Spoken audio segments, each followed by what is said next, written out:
Olá, meu nome é Felipe Martins de Oliveira e você está ouvindo a série Espiritualidade para Todos os Dias. A reflexão dessa semana encontra-se nos seguintes textos bíblicos: Mateus 1, de 1 a 17 e Lucas 3, de 23 a 38, e corresponde à semana 3 do Guia Devocional do Evangelho segundo Mateus, Marcos e Lucas, cujo título é Duas Genealogias. Vamos à leitura dos textos bíblicos. Mateus 1, de 1 a 17. Registro da genealogia de Jesus Cristo, filho de Davi, filho de Abraão. Abraão gerou Isaque. Isaque gerou Jacó. Jacó gerou Judá e seus irmãos. Judá gerou Pérez e Zerá, cuja mãe foi Tamar. Pérez gerou Esrom. Esrom gerou Arão. Arão gerou Aminadab. Aminadab gerou Naasson. Naasson gerou Salmão. Salmão gerou Boaz, cuja mãe foi Raabe. Boaz gerou Obed, cuja mãe foi Rute. Obed gerou Jessé, e Jessé gerou o rei Davi. Davi gerou Salomão, cuja mãe tinha sido mulher de Urias. Salomão gerou Roboão, Roboão gerou Abias, Abias gerou Asa, Asa gerou Josafá, Josafá gerou Jorão, Jorão gerou Uzias, Uzias gerou Jotão, Jotão gerou Acás, Acás gerou Ezequias, Ezequias gerou Manassés, Manassés gerou Amon, Amon gerou Josias, e Josias gerou Jeconias e seus irmãos no tempo do exílio da Babilônia. Depois do exílio na Babilônia, Jeconias gerou Salatiel. Salatiel gerou Zorobabel. Zorobabel gerou Abiúde. Abiúde gerou Eliaquim. Eliaquim gerou Azor. Azor gerou Sadoque. Sadoque gerou Aquim. Aquim gerou Eliúde. Eliúde gerou Eleazar. Eleazar gerou Matã.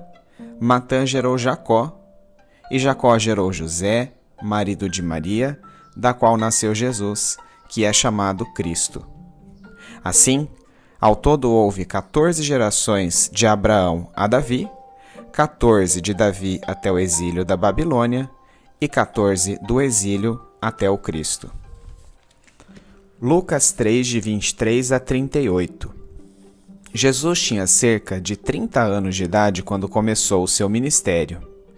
Ele era, como se pensava, filho de José, filho de Eli, filho de Matate, filho de Levi, filho de Melqui, filho de Janai, filho de José, filho de Matatias, filho de Amós, filho de Naum, filho de Esli, filho de Nagai, filho de Maate, filho de Matatias, filho de Semei, filho de Joseque, filho de Jodá, filho de Joanã, filho de Ressa, filho de Zorobabel, filho de Salatiel, filho de Neri, filho de Melqui, filho de Adi, filho de Cozã, filho de Eumadã, filho de filho de Josué, filho de Eliezer, filho de Jorim, filho de Matate, filho de Levi, filho de Simeão, filho de Judá, filho de José, filho de Jonã, filho de Eliaquim, filho de Meleá, filho de Mená,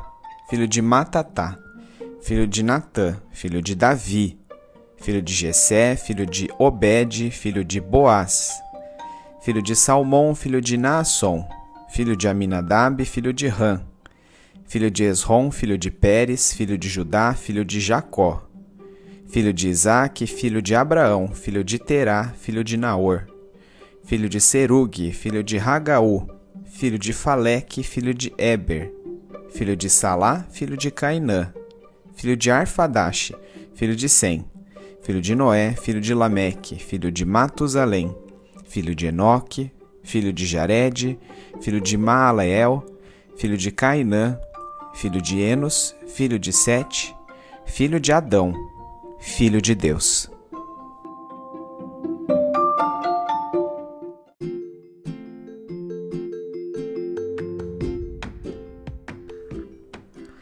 O historiador Flávio Joséfo afirma que, nos tempos de Cristo, registros contendo as descendências dos cidadãos eram guardados nos arquivos públicos, sendo muito provável que estas tenham sido as fontes de informações dos autores Mateus e Lucas para a estruturação das genealogias de Jesus que acabamos de ler.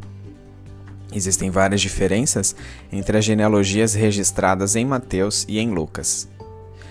Lucas cita 56 nomes, enquanto Mateus nos lista apenas 42 pessoas.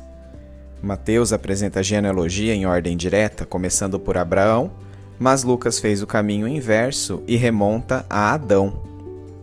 Mateus segue a descendência jurídica da casa de Davi, citando somente os herdeiros ao trono, ao passo que Lucas detalha a linhagem completa de Davi a José.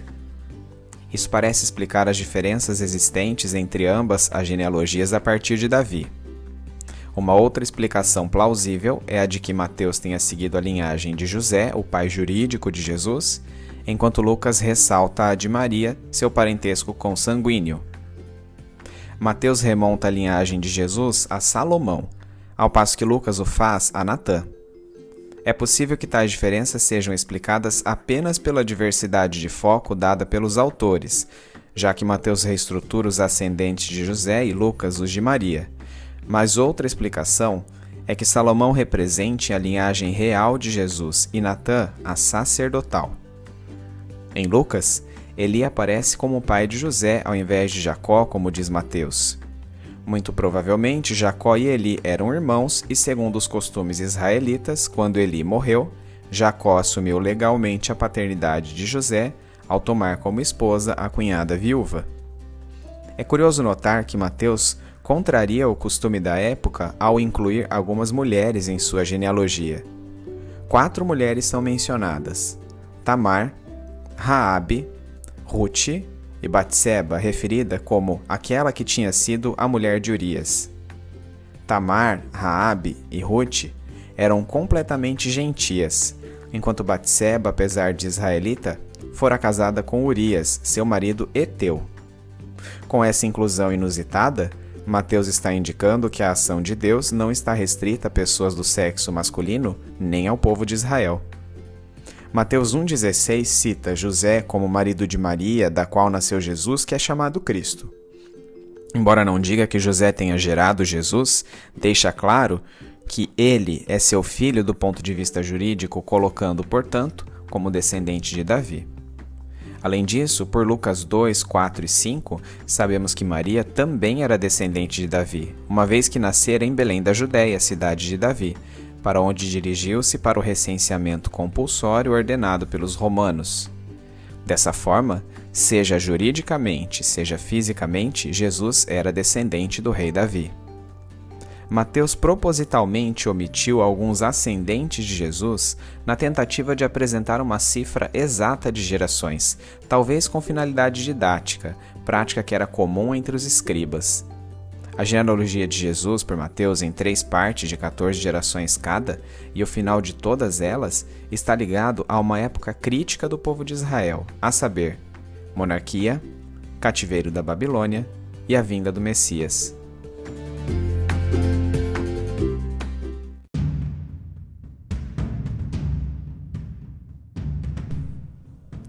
Aplicação prática.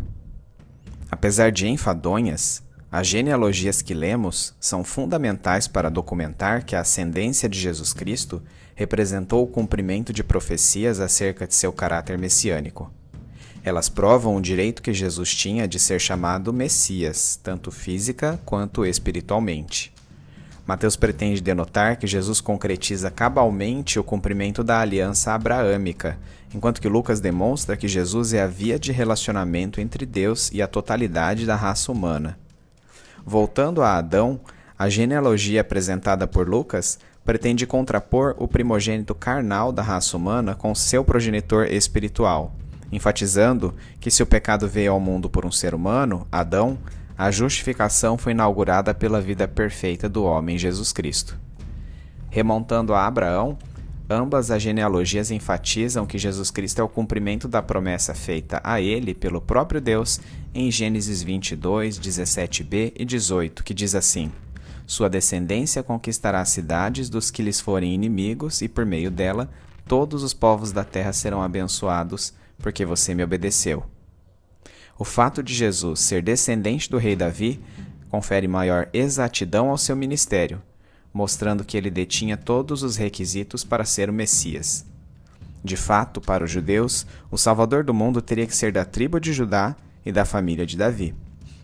As narrativas do Evangelho, contudo, irão frisar que o maior status de Jesus não seria advindo de seu nascimento como filho de Davi, mas de sua morte como filho do próprio Deus, mediante sua ressurreição dos mortos. Ambas as genealogias fazem-nos lembrar de pessoas-chave da história do povo de Israel e de como suas vidas, ainda que imperfeitas, foram perfeitamente usadas por Deus para trazer ao mundo o Salvador Jesus Cristo. Olhar para suas histórias e para a história em geral desperta em nós a inevitável constatação de que Deus é o Senhor do tempo e das vidas. Gosto da comparação que Francis Chan faz a esse respeito em seu livro Louco Amor. Muitos de nós pensamos e vivemos como se fôssemos o tema do filme da vida. Agora pare e pense sobre o filme da vida. Deus cria o mundo. Você estava vivo na época? Será que Deus estava falando com você quando proclamou "é bom" diante das coisas que havia acabado de criar? Em seguida, as pessoas se rebelam contra Deus, o qual, se é que você ainda não se deu conta disso, é o personagem central do filme, e Deus inunda a terra para acabar com a bagunça que as pessoas promoveram no mundo. Muitas gerações depois, Deus seleciona um homem de 99 anos de idade chamado Abrão e faz dele o pai de uma nação. Você teve alguma coisa a ver com isso? Mais tarde chegam José, Moisés e muitas outras pessoas comuns e inadequadas, sobre as quais o filme também não é. Deus é quem os escolhe e orienta, operando milagres por intermédio daquela gente. Na cena seguinte, Deus envia juízes e profetas à sua nação, porque as pessoas parecem incapazes de oferecer ao Senhor a única coisa que ele lhes pede: obediência. Então chega a hora do clímax. O Filho de Deus nasce entre o povo que Deus ainda ama. Durante sua passagem por este mundo, o Filho ensina a seus discípulos como deve ser o verdadeiro amor.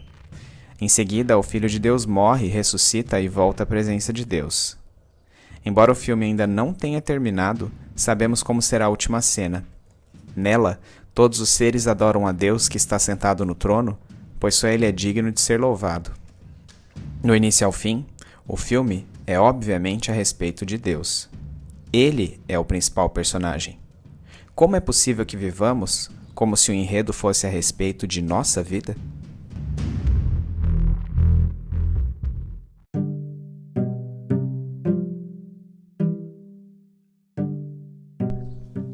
Trazendo da mente para o coração. Senhor, obrigado pela vida, por mais um dia. Agradeço ao Senhor porque a rotina não é ordinária, mas extraordinária. Respirar, ter meus órgãos em funcionamento, sobreviver a inúmeros potenciais acidentes que jamais se concretizaram, tudo isso é fruto da misericórdia do Rei do Universo. Sou grato por poder contemplar as nuvens que recobrem o céu em tons prateados, fazendo as aves voarem mais baixo, de modo que eu possa vislumbrar a variedade de cores e cantos que as caracterizam. Como suas obras são perfeitas e criativas, ó Deus! Fecho os olhos por um instante e desligo-me da realidade que me circunda. É o Senhor o foco da minha total atenção neste momento. O Deus eterno e invisível que se tornou humano e visível através de Jesus Cristo, cuja vinda à Terra foi meticulosamente arquitetada e atrelada às vidas de inúmeras pessoas pecadoras e indignas, assim como eu. O Deus perfeito e todo-poderoso, que viveu em um mundo imperfeito e impotente contra o pecado e a morte, vencendo a ambos por meio de sua ressurreição. O Deus Criador e Santo, outrora distante, mas agora perto de mim por meio do Espírito Santo, que diariamente me traz à memória a obra de Jesus Cristo, fazendo-me lembrar quem sou eu e para onde eu vou. Querido Pai, faça-me viver este dia e todos os demais dias de minha vida ciente de que a centralidade deste enredo é sua, e somente sua.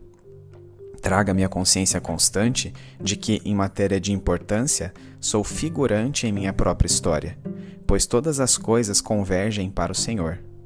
É o Senhor quem deve ter a primazia. Por isso, reverente, prostro-me diante de si, não como mera atitude cerimonial, mas com minha própria conduta de vida. Que minha obediência seja a maior prova de que de fato me rendi a seu maravilhoso amor. Em nome de Jesus. Amém.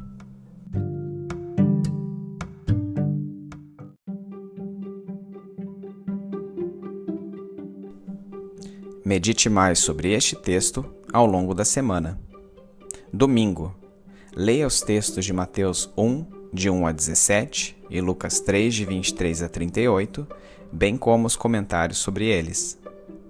Segunda-feira, cite duas diferenças entre as genealogias de Jesus Cristo apresentadas por Mateus e Lucas. Terça-feira, discorra brevemente sobre as 4 mulheres incluídas na genealogia de Jesus Cristo por Mateus: Tamar, Raabe, Ruth e Batseba. Quarta-feira, quais fatos da história de Israel marcam o término dos 3 blocos de 14 gerações, nas quais Mateus divide a genealogia de Jesus? Quinta-feira, explique o significado de remontar Jesus Cristo aos ascendentes Adão, Abraão e Davi para seu título de Messias. Sexta-feira, as genealogias de Jesus permitem que relembremos das histórias de pessoas imperfeitas que Deus usou perfeitamente para seus propósitos. Também nos lembram que Deus é Senhor da história da humanidade, a qual, em última análise, é a história dele. Relembre a comparação feita por Francis Chan em seu livro Louco Amor acerca dessa história, e de sua história pessoal, como um filme. Agora, no momento de introspecção silenciosa, reflita sobre o questionamento final do trecho citado. Do início ao fim, o filme é obviamente a respeito de Deus. Ele é o principal personagem. Como é possível que vivamos como se o enredo fosse a respeito de nossa vida? Sábado. Quais as implicações práticas dos textos de Mateus 1, de 1 a 17, e Lucas 3, de 23 a 38 para a sua vida?